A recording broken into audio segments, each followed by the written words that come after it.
Willkommen zu Martins Bushcraft.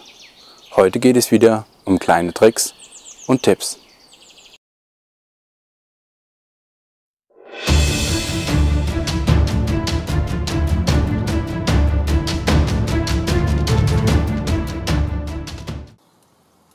Wenn ihr auch mal nur nasses Holz gefunden habt, so wie ich heute, gibt es einen kleinen Trick.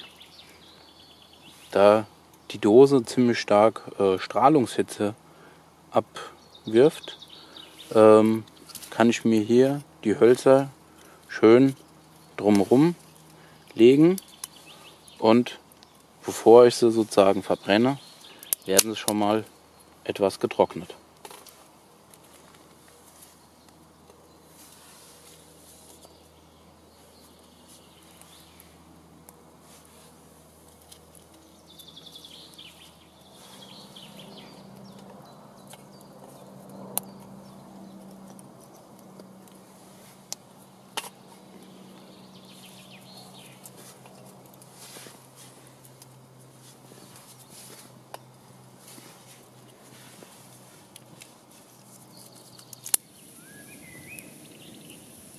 So kann das nasse Holz auch getrocknet werden.